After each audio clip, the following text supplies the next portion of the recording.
Hello viewers, সবাই কেমন আছেন? আশা করি সবাই ভালোই আছেন। আজ আমি দেখাবো কিভাবে মেলবেটে একটি ভেরিফাইড অ্যাকাউন্ট ক্রিয়েট করবে এবং কিভাবে cricket, football, tennis, hockey, basketball সহ বিভিন্ন গেম খেলে এখান থেকে ইনকাম করবে। তাহলে মনোযোগ দিয়ে ভিডিওটি দেখতে থাকুন। মেলবেট অ্যাপটি প্লে স্টোরে পাবেন না, তাই এটি ডাউনলোড করার জন্য গুগল ক্রোম বা অন্য যে কোনো ব্রাউজার ব্যবহার করবেন। অ্যাপে প্রবেশ করে প্রথমে আপনার কাজ হচ্ছে একটি অ্যাকাউন্ট খোলা। নতুন অ্যাকাউন্ট খোলার জন্য রেজিস্ট্রেশন অপশনে ক্লিক করবেন। এরপর ইন ওয়ান ক্লিক এই বাটনে ক্লিক করবেন। এখানে কান্ট্রিতে বাংলাদেশ এবং কারেন্সিতে বাংলাদেশি টাকা বিডিটি ওই রকমই রাখবেন এবং প্রোমো কোডের ঘরে আমাদের প্রোমো কোড লিখবেন। আমাদের প্রোমো কোড হচ্ছে, আমি আবারও বলছি, আমাদের প্রোমো কোড হচ্ছে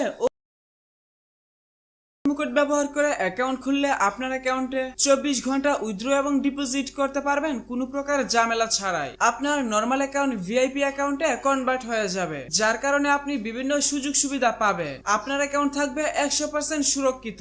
এমনকি প্রথমবার ডিপোজিট করলেই পেয়ে যাবেন 25,000 টাকা পর্যন্ত ইনস্ট্যান্ট ক্যাশব্যাক। সোমবার এবং শুক্রবারে বোনাস পাবেন। আপনার জন্মদিনেও বোনাস পাবেন। প্রতিটি বাজি জিতার পর এক্সট্রা ক্যাশব্যাক পাবেন। এগুলো ছাড়াও পাবেন আরো বিভিন্ন আকর্ষণীয় অফার, বোনাস এবং ক্যাশব্যাক। তাই সব ধরনের বোনাস অফার পাওয়ার জন্য অবশ্যই প্রোমো কোডের ঘরে আমাদের প্রোমো কোড লিখবেন। এরপর নিচের খালি ঘরগুলো পূরণ করে তার নিচে টিক মার্কে ক্লিক করে দিবেন। তাহলে আপনাকে একটি ইউনিক ইউজার নেম এবং একটি পাসওয়ার্ড দেওয়া হবে। পরবর্তী সময়ে আপনি যখন আপনার অ্যাকাউন্টে লগ ইন করতে যাবেন তখন এগুলো প্রয়োজন হবে, তাই একটি স্ক্রিনশট অথবা অন্য কোথাও নোট করে রাখবেন। এখন আপনাকে আপনার অ্যাকাউন্ট এনআইডি কার্ডের মাধ্যমে ফুল ভেরিফাই করে নিতে হবে। এর জন্য প্রথমে আপনি নিচের মেনু বাটনে ক্লিক করবেন এবং পার্সোনাল প্রোফাইলে চলে যাবেন। তাহলে আপনি এখানে ফোন নাম্বার এবং পাশে লিংক বাটন দেখতে পাবেন। আপনার অ্যাকাউন্টের সাথে ফোন নাম্বার যুক্ত করার জন্য লিংক বাটনে ক্লিক করবেন। এখানে আপনার সচল মোবাইল নাম্বার লিখে নিচের নেক্সট বাটনে ক্লিক করবেন। তাহলে আপনার সামনে রোবট ভেরিফিকেশন আসবে।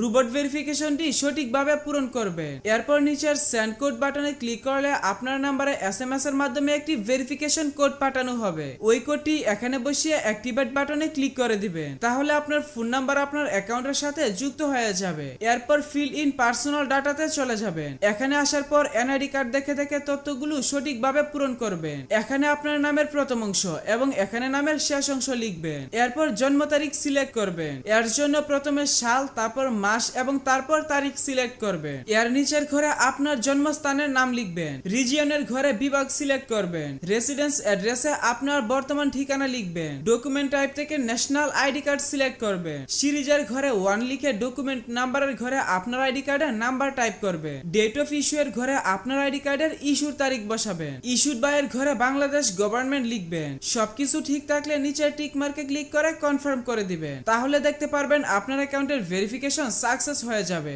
এখন দেখাবো কিভাবে আপনার অ্যাকাউন্টে টাকা ডিপোজিট করবেন। তার জন্য এখানে ডিপোজিট বাটনে ক্লিক করবেন। তাহলে আপনাকে নতুন একটি পেজে নিয়ে আসবে। এখানে আপনি বিকাশ, নগদ কিংবা রকেটের মাধ্যমে আপনার অ্যাকাউন্টে ডিপোজিট করতে পারবেন। আপনি বিকাশ দিয়ে কিভাবে ডিপোজিট করবেন আমি সেই প্রসেসটা দেখিয়ে দিচ্ছি। বিকাশে ক্লিক করার পর প্রথমে আপনি এখানে একটা ওয়ালেট নাম্বার পেয়ে যাবেন। আপনি যত টাকা ডিপোজিট করতে চান আগে এই নাম্বারে তত টাকা ক্যাশ আউট করে নেবেন। আপনাদের সুবিধার জন্য বলে রাখছি, এখানে যে নাম্বারটি দেওয়া আছে এটি কিছুক্ষণ পর পর চেঞ্জ হয়, তাই ক্যাশ আউট করার আগে নাম্বারটি ভালোভাবে দেখে নেবেন। অ্যামাউন্টের ঘরে আপনি যত টাকা ক্যাশ আউট করবেন সেই টাকার পরিমাণ লিখবেন। এই ঘরে আপনি আপনার বিকাশ নাম্বারটা বসাবেন, অর্থাৎ আপনি আপনার যে নাম্বার থেকে টাকা পাঠিয়েছেন সেই নাম্বারটা বসাবেন। এর নিচে ট্রানজাকশন আইডি এর ঘরে আপনি যখন তাদের নাম্বারে ক্যাশ আউট করবেন তখন আপনাকে একটি ট্রানজাকশন আইডি দেওয়া হবে। ওই ট্রানজাকশন আইডিটি এখানে বসাবেন। এরপর নিচের কনফার্ম বাটনে ক্লিক করে দিলে অল্প কিছু সময়ের মধ্যে আপনার অ্যাকাউন্টে টাকা ঢুকে যাবে।